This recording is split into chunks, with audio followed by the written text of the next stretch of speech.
What is up, guys? Joe Bonnick here. Today I'm joined by Peanut Butter. He was hanging out on my desk a minute ago, and I tried to make the video, and I realized like a minute in that I didn't hit record. But regardless, here we are. Today we're talking about George Floyd, who was murdered by a cop, and it was not accidental murder. It's pretty obvious the dude meant to kill him. Alright, I'm gonna have to ask you to get off my desk, please. Thank you. I'm sure the people don't mind, but kind of blocking the camera, which you'd probably rather look at Peanut Butter. Anyways, let's get back on topic. Phone vibrating. So, George Floyd was murdered by a cop, but the rioting, is it all justified? The rioting is justified, I'd say. Of course, they shouldn't be destroying property. They shouldn't be destroying someone else's property. It is a crime. Should be treated as such. The looting is definitely wrong. Some people are just using this as an excuse to loot. Some people are just using this as an excuse to be angry and don't actually care about police brutality, or that's not the real reason they're out destroying stuff. But some people genuinely care, and they're genuinely protesting. But these riots ain't it. Alright, and if you are going to riot, don't destroy private businesses, because there have been videos going around of people whose businesses have been destroyed by these riots. That's not right. That ain't it, Chief. Don't do that. Don't destroy people's businesses. If you're going to destroy anything, destroy a state house. Destroy a police station.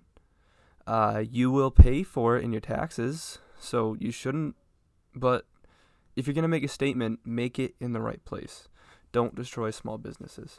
Those people have built that. They've spent their lives building that business.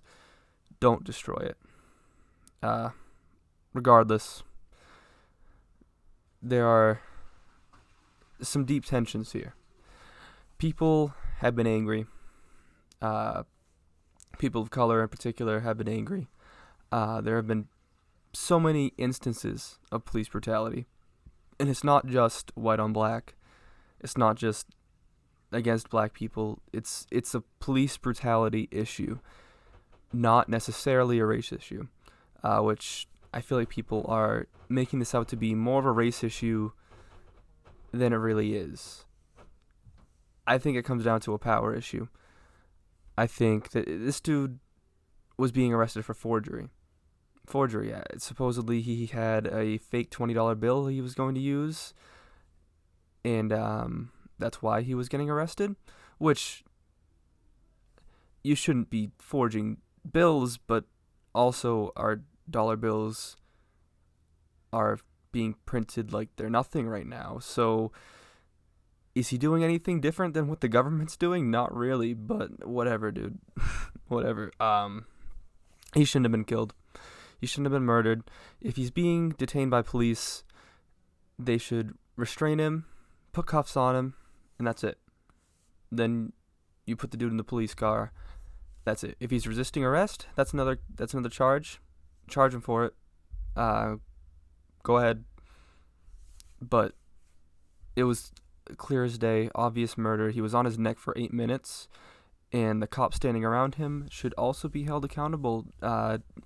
Perhaps not to the same extent, but just as accomplices in a murder would be held accountable. Any police killing should be treated as any other murder. If it's in self-defense, it's in self-defense. But if it's like this, it should be treated like a murder. And I feel like with him being arrested, perhaps not for the correct charge, he's being charged with third-degree murder, which is sort of accidental. It was not accidental. The other police were fired and aren't being charged, which they should be charged as any murder accomplice would be, especially the two holding him down. The other guy, it's tough because they were probably just following orders. Perhaps the dude who had his knee on the neck was the dude in charge, and they were just following orders, which they're kind of required to do. But they take an oath to protect and serve. And police should do everything they can to be loyal to that oath, not some dude telling them what to do. They should be defenders of the Constitution, defenders of the law, defenders of the people. I'm someone who believes that if there's no victim, there's no crime.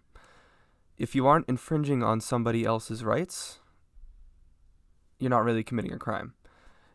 In this case, forgery, the victim, you could argue, is the store that is accepting this fake bill. Evidently, they must not have accepted it because they discovered it was fake. Thus, he was being arrested. But that would be the victim, and he could face a fine.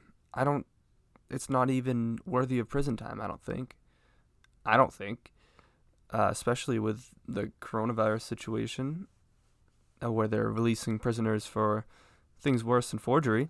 But perhaps a fine. Go ahead, detain him. If he was resisting arrest, fine, whatever, another fine. But it's clear as day on video, murder. And the people seeking justice for George Floyd are doing so in a justified way. Their pent-up anger, they're told they're victims all day. They're told these police hate you. And they see something that justifies that. They see something that proves that. And they say, hey, these police hate us. We're going to go out and riot. And they do it. And to them, it's justified. And I can't blame them. I really can't. But burning down businesses and looting, there's no core message here. And there needs to be a message. There needs to be someone who steps up. And what I've been talking about a lot is MLK III, Martin Luther King Jr.'s son. He comes out and he says that riots are the language of the unheard, or something to that effect. And sure, dude, sure. But he has the opportunity here, and I almost expect him to step up and become a leader here, follow in his father's footsteps. Of course, he's not required to, but it'd be nice if this became an organized protest. They could actually get something done besides pissing everyone off. They should organize, and that's what these protests are lacking, is organization, a goal, a message. What's the message? When does the rioting stop? What is the end goal? What are their demands? Does the rioting just continue indefinitely until they decide that they're not angry anymore? There needs to be organization. There needs to be a clear movement. There needs to be a clear end goal. Someone needs to step up and take control of this. Until then, the rioting is just a bunch of animals needing an excuse to go destroy things. That's how everyone's going to view it. Anyone who was racist, anyone who was a racist before, is even more racist now. They feel that their beliefs have been justified, because how else are they going to take this?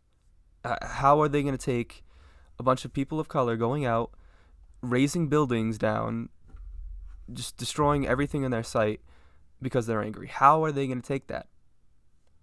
I mean, perhaps if they destroy police stations and state buildings, then the legislators and the police officers will try to give them something to make them stop.